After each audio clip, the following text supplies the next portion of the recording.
জলশক্তি বা হাইড্রোলিক পাওয়ারকে কাজে লাগিয়ে কোনো বস্তুকে এক স্থান থেকে অন্য স্থানে নিয়ে যাওয়া যায়, তারই উদাহরণ ছিল আমার তৈরি একটি মডেল। এই মডেলটি তো আমি ক্ষুদ্র পরিসরে বানিয়েছি, কিন্তু পরবর্তীকালে এই মডেলটিকে আরো মজবুত করে এর বৃহৎ সংস্করণের মাধ্যমে আমরা নানা রকম কাজ করতে পারি।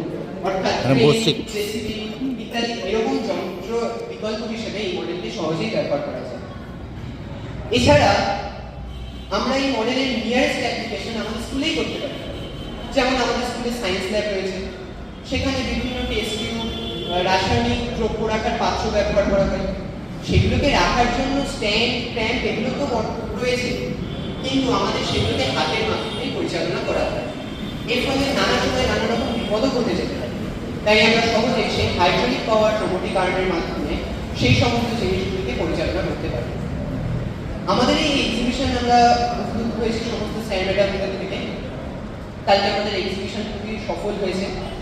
এই এক্সিবিশনের সাথে ডিজিটাল লিটারেসি বা ডিজিটাল প্ল্যাটফর্ম ওতপ্রোতভাবে জড়িত ছিল। যেমন সবার প্রথমেই আমাদের একটি হোয়াটসঅ্যাপ গ্রুপ তৈরি করা হয়েছিল। সেখানে স্যার ম্যাডামরা আমাদের নামের ফাইনাল লিস্ট, এছাড়াও বিভিন্ন নোটিফিকেশনগুলি দিয়েছিলেন। এবং আমাদের স্কুল তো চলে 11টা থেকে 4:30। সেখানে আমরা স্যার ম্যাডামদের সাহায্য অবশ্যই পাই। তার বাইরেও 1 ঘন্টা 2 ঘন্টা স্যার ম্যাডামরা আমাদের সামনাসামনি সবকিছুই বলে দেন, কিন্তু তারপরের টাইমটা আমরা বাড়িতে যেতে পারি। সেই সময় এই ডিজিটাল প্ল্যাটফর্মের মাধ্যমে, অর্থাৎ হোয়াটসঅ্যাপ বা ফোন করে, এভাবেই আমরা স্যার ম্যাডামদের সাথে যুক্ত হতে পেরেছি। এবং আমাদের ডিজিটাল লিটারেসি বা ডিজিটাল প্ল্যাটফর্ম সম্বন্ধে জ্ঞান থাকা অতি জরুরি বলে আমি মনে করি।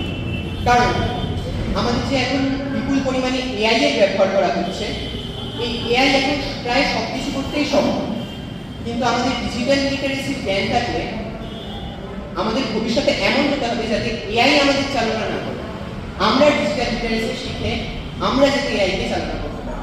এভাবেই আমাদের সুন্দর ভবিষ্যৎ গড়ে উঠবে। ধন্যবাদ।